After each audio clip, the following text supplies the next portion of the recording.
యొక్క ప్రెస్ మీటింగ్కి వచ్చిన సోదర పత్రికే మిత్రులందరికీ, ఎలక్ట్రానిక్ మీడియా మిత్రులందరికీ, progressive municipal teachers federation of Andhra Pradesh యొక్క హృదయపూర్వక ధన్యవాదాలు. ప్రభుత్వం ఇచ్చిన ఉత్తర్వులని మాకు అమలు చేయమని నేను ధర్నా కార్యక్రమం ప్రభుత్వం ఇచ్చిన ఉత్తర్వులని ప్రభుత్వం పట్టించుకుంటుంది. మేము కావాలి 2-3 సంవత్సరాల క్రితం ప్రభుత్వం మున్సిపల్ అడ్మినిస్ట్రేషన్లో ఉపాధ్యాయుల్ని స్కూల్ ఎడ్యుకేషన్లోకి బదిలీ చేస్తూ పరిపాలనా బాధ్యతలు, పర్యవేక్షణ బాధ్యతలు అప్పగిస్తూ జీవో నెంబర్ 84 తీసుకొని వచ్చారు. ఈ జీవో నెంబర్ 84లో స్పష్టంగా ప్రభుత్వ ఉపాధ్యాయుల, జిల్లా పరిషత్ ఉపాధ్యాయుల అమాల్గమేషన్ ప్రక్రియ లిటిగేషన్లో ఉన్న దృష్ట్యాలో మున్సిపల్ ఉపాధ్యాయ సర్వీసుని ప్రత్యేకంగా చూడండి అన్నారు. కానీ వర్క్ అడ్జస్ట్మెంట్ పేరుతో మున్సిపల్ ఉపాధ్యాయులు జిల్లా పరిషత్ ఉపాధ్యాయుల్ని మున్సిపాలిటీకి వర్క్ అడ్జస్ట్మెంట్ చేసేస్తున్నారు. అదే మున్సిపాలిటీలో మున్సిపల్ ఉపాధ్యాయులకు అవకాశం ఉన్నా సరే కొన్ని చోట్ల, శ్రీకాళహస్తి చోట్ల మున్సిపల్ ఉపాధ్యాయులు జిల్లా పరిషత్ ఉపాధ్యాయులు మున్సిపాలిటీకి వేశారు. ఇది దారుణం అని చెప్పేసి మాట్లాడిన పిదప మళ్ళీ కొన్ని సవరణ జరిగాయి. ఇప్పుడు 3 సంవత్సరాలు అయింది. మున్సిపల్ అడ్మినిస్ట్రేషన్లో మున్సిపల్ ఉపాధ్యాయులకి సరిగా జరగడం లేదు, వాళ్ళకి అభివృద్ధి లేదు అని స్కూల్ ఎడ్యుకేషన్ తీసుకొచ్చారు. స్కూల్ ఎడ్యుకేషన్లోకి వచ్చిన తర్వాత మున్సిపల్ హెడ్ మాస్టర్లకు డీడీఓ అధికారాలు ఇవ్వడం తప్పితే ఈ మధ్యన నవంబరు, జనవరిలో ప్రమోషన్లు ఇచ్చారు. అవి కూడా 70:30 ప్రమోషన్స్ ఇవ్వలేదు. అదేంటంటే గత ప్రమోషన్లో మీరు 70% దాటిపోయి ఇచ్చేస్తారంట. అయిపోయినాయి కదా, 5 వేకెన్సీస్లో 70:30 ఇవ్వాలి కదా అంటే ఎవరు? ఒక జిల్లాలో అయితే PSHMs పక్కన పెట్టేసి యూనియన్ బ్యాంకులు వెళ్ళి మా వాడికి చెల్లూరుపేటలో ప్రమోషన్ ఇవ్వండి అనగా నాకు ఇచ్చారు. అంటే ప్రమోషన్స్ కూడా ఒక షెడ్యూల్ ఇచ్చి ప్రమోషన్ ఇచ్చేటప్పుడు అందరికీ PSHMs, maths, school assistants, English assistants, PS assistants ఇవ్వాలి కదా వరుసనే. అలా కాకుండా కొన్ని ఆపడం, కొన్ని అంటే వెళ్ళి అడగడం, యూనియన్లు అడగడం, ఒక వ్యక్తిని తీసుకుని ఆ వ్యక్తికి ప్రమోషన్ ఇవ్వడం అనేది ఎంతవరకు న్యాయం ఆలోచించండి. దేనికోసం తీసుకొచ్చారు మున్సిపల్ అడ్మినిస్ట్రేషన్ నుంచి స్కూల్ ఎడ్యుకేషన్కి? తీసుకురావడానికి తప్పనట్లేదు. మేము ఎక్కడైనా పనిచేస్తాం. మున్సిపల్ ఉపాధ్యాయులు పనిచేయడానికి ఎప్పుడు సిద్ధంగా ఉన్నారు. మంచి రిజల్ట్స్ వస్తున్నాయి. మున్సిపల్ వ్యవస్థ బాగుంది. అలాంటి వ్యవస్థను తీసుకొని వచ్చి ఇలాగా స్కూల్ ఎడ్యుకేషన్ నుంచి జిల్లా పరిషత్ టీచర్లు తీసుకొచ్చేసి మా మున్సిపాలిటీలో వేయడం దాని 3 సంవత్సరాలుగా మంగళగిరి లాంటి హై స్కూల్లో 40 పోస్టులు కావాలి. ఆ 40 పోస్టులు మంజూరు చేయకుండానే బయట నుంచి టీచర్లు తీసుకొచ్చి అక్కడ వేస్తారు. ఈ పోస్టులు మంజూరు చేస్తే మున్సిపల్ టీచర్ల ప్రమోషన్లు వస్తాయి. ఆ ప్రమోషన్లు ఇవ్వకుండా జిల్లా పరిషత్ వాళ్ళు తీసుకొస్తారు. గతంలో స్కూల్ ఎడ్యుకేషన్ కమిషనర్ గారు అన్ని ఉపాధ్యాయ సంఘాలని ఆహ్వానించేవారు సమావేశానికి. కానీ ప్రస్తుత కమిషనర్ గారు ఓన్లీ రికగ్నైజ్డ్ సంఘాలనే పిలుస్తున్నారు. రికగ్నైజ్డ్ సంఘం అంటే 25% సభ్యత్వం ఉన్న సంఘాన్ని రికగ్నైజ్డ్ సంఘం అనాలి. పెద్దలు మీ అందరికీ తెలుసు, 100లో ఎన్ని 25% ఉంటాయో 4 ఉంటాయి. కానీ రికగ్నైజ్డ్ సంఘాల పేరున 8 మంది మీటింగ్కి వెళ్తున్నారు. 8 మంది కూడా ఎవరు? జిల్లా పరిషత్తులో పనిచేసే ఉపాధ్యాయ నాయకులు. వాళ్ళు మున్సిపల్ టీచర్ల సమస్యల గురించి ఏం మాట్లాడతారు? వాళ్ళకి ఏం అవసరం ఉంది? వీళ్ళ సమస్యలు మాట్లాడకపోతే జిల్లా పరిషత్ టీచర్లు తీసుకొచ్చి విత్ పోస్ట్ తీసుకొచ్చి ఇక్కడ ఫిలప్ చేసేసి అది వాళ్ళ ధోరణిగా కనపడుతుంది. మన విజయవాడ కార్పొరేషన్లో 200 మంది స్కూల్ అసిస్టెంట్ పోస్టులు కావాలి. ఈ 200 పోస్టులు అప్గ్రేడ్ చేయరు. మేలో ట్రాన్స్ఫర్లు అంటారు. ఇది ఏప్రిల్. ఆ పోస్టులు క్రియేట్ చేయకుండా ఇక్కడ ఉన్నటువంటి ఖాళీని ఏం చేయబోతున్నారు? జిల్లా పరిషత్ నుంచి సర్ప్లస్ టీచర్లు తీసుకొచ్చి చేస్తారా? ఆ విధంగా చేసినప్పుడు విజయవాడ మున్సిపల్ కార్పొరేషన్లో పనిచేసే ఉపాధ్యాయుల యొక్క ప్రమోషన్ హక్కు ఏమవుతుంది?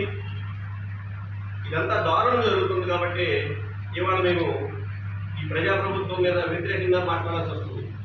ప్రభుత్వ అధినేతలకు ఈ విషయం తెలుసా లేదా, ఉన్నతాధికారులు మభ్యపెడుతున్నారా ఈ విషయాలు చెప్పకుండా అనే విషయం తెలియపరచడం కోసం ఈరోజు ప్రెస్ మీటింగ్ ఏర్పాటు చేయడం జరిగింది. ఈ 84 జీవోలో స్పష్టంగా ఏమన్నారంటే, గవర్నమెంట్కి, జిల్లా పరిషత్ టీచర్లకి ఏ విధమైతే డిస్ట్రిక్ట్ యూనిట్గా సర్వీస్ రూల్స్ ఉన్నాయో అలాగే మున్సిపల్ టీచర్లు కూడా సర్వీస్ రూల్స్ తయారు చేయమన్నారు. సరే, మేము ప్రాతినిధ్యం చేశాం. అలాగే సర్వీస్ రూల్స్ డ్రాఫ్ట్ రూల్స్ ఇచ్చారు. అన్ని ఉపాధ్యాయ సంఘాలను కూర్చోబెట్టారు. అందరూ కూడా చాలా రకాల సవరణలు చేశారు. ఆ సవరణలన్నీ చేసేసి 2 రకాల సర్వీస్ రూల్స్ రాశారు. Subordinate education service rules, education service rules. Subordinate service rules అంటే హెచ్ఎం లోపు పదోన్నతులు, ఎడ్యుకేషన్ సర్వీస్ రూల్స్ అంటే హెచ్ఎం తర్వాత పదోన్నతులు. అలాంటిది మేలు జరిగిపోతుందని కొంతమంది పాత సర్వీస్ రూల్స్ ప్రకారం ప్రమోషన్లు ఇవ్వండి, కొత్త సర్వీస్ రూల్స్ డేట్ అయిపోతుందని ఒక అడ్డంకి పెట్టి ఆ సర్వీస్ రూల్స్ పక్కన పెట్టేసేసి సరే ప్రమోషన్లు కదా ఇవ్వాల్సింది ఇవ్వమన్నాం మేము కూడా. తీరా ఇచ్చిన తర్వాత ఈ కొత్త సర్వీస్ రూల్స్ ఇవ్వని మాట ఎవ్వరు ఏ ఉపాధ్యాయులు అడగలేదు, కుదరదంటున్నారు. 1975 ప్రెసిడెన్షియల్ ఆర్డర్ని తూచా తప్పకుండా తెలంగాణ, ఆంధ్రప్రదేశ్ పాటించాలని చెప్పేసి ఆంధ్రప్రదేశ్ రాష్ట్ర విభజన చట్టంలో పేర్కొన్నారు. దాన్ని ఫాలో అవట్లేదు. 2000 సంవత్సరంలో 1984లో ఈ 1970 ప్రెసిడెన్షియల్ ఆర్డర్ ప్రకారం ఏం చేశారంటే, జిల్లాలో మల్టిపుల్ కౌన్సిల్స్ ఉండేవి, కమిటీలు. తెనాలి పురపాలక కౌన్సిల్, మంగళగిరి పురపాలక కౌన్సిల్, అలాగే చెల్లూరుపేట, ఎక్కడికి వాళ్ళు అక్కడే ఉద్యోగాలు నియమించేవారు. అలాగే సురేష్ కుమార్ గారు మున్సిపల్ అడ్మినిస్ట్రేషన్ దగ్గరికి వెళ్ళాం, మున్సిపల్ మినిస్టర్ నారాయణ గారి దగ్గరికి వెళ్ళాం. వారందరూ ఏమనుకుంటారంటే అంతా సజావుగా జరుగుతుంది, అన్ని ఉపాధ్యాయ సంఘాలను పెట్టి వీడియో తీసి ఈ చట్టం తయారు చేస్తున్నాం అనుకుంటున్నారు. కానీ ఆ ఉపాధ్యాయ సంఘాల్లో మున్సిపల్ ఉపాధ్యాయ సంఘం లేదు, ఓన్లీ జిల్లా పరిషత్ ఉపాధ్యాయ సంఘాలే ఉన్నాయి. దానివల్ల మున్సిపల్ ఉపాధ్యాయులు తీవ్రమైన నష్టానికి లోనవుతున్నారు.